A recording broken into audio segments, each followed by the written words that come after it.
In a quaint residential neighborhood in the heart of historic Philadelphia stand two townhomes that house an astounding treasure. The rare book and manuscript collection of renowned early 20th century book dealer A.S.W. Rosenbach is here. Rosenbach and his brother Philip left to the public their home and a book collection spanning 8 centuries. The Rosenbach's collection is astounding, and it is open to all. I think a lot of us don't have a ton of time or space in our lives to engage really deeply with books and with history. So a place like the Rosenbach that offers this amazing historic house that has these amazing collections and also has this community that is built around shared interest in these objects and these texts feels like a real treat and a real treasure.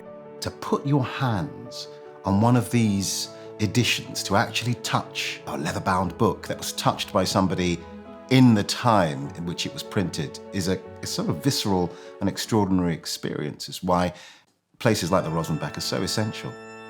Your girls that you all love are mine already, and through them you and others shall yet be mine, my creatures, to do my bidding and to be my jackals when I want to feed.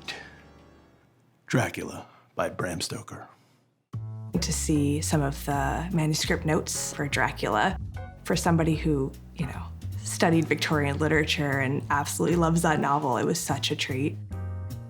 You can see, enjoy, and even touch historic treasures like Dracula, the manuscript of James Joyce's Ulysses, the illuminated Canterbury Tales manuscript by Chaucer, and Phillis Wheatley's poems, just to name a few.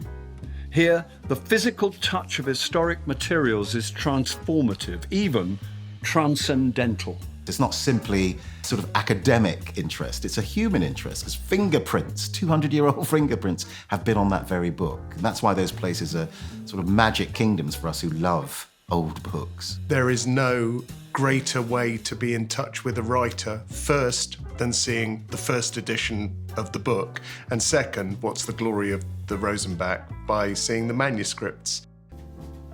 You do not have to physically visit the Rosenbach to be captivated by its treasures.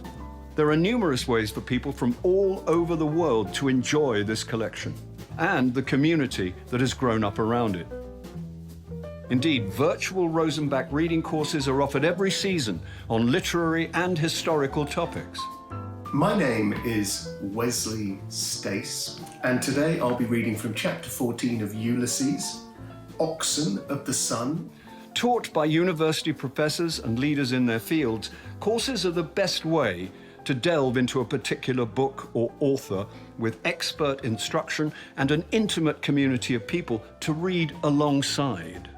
Free programming including Biblioventures, a virtual and interactive talk show which gathers hundreds together for a live and lively annotation of works by Mary Shelley, Jane Austen, Arthur Conan Doyle, and Charlotte Bronte, to name a few. The first time I was involved with the Rosenbach was for your amazing all-day Bloomsday reading, which I've done a few times over the years. And there ought to be women priests that would understand without your telling out. And Sissy Caffrey, too, sometimes had that dreamy look. Dreamy look in her eyes, so that she too, my dear, and Winnie Rippingham, so mad about actors' photographs. And besides, it was a count on that other thing coming on the way it did. It's one of the nicest things that happens in Philadelphia on a sunny day in your beautiful street here, and everybody there just for that. That's an incredible thing.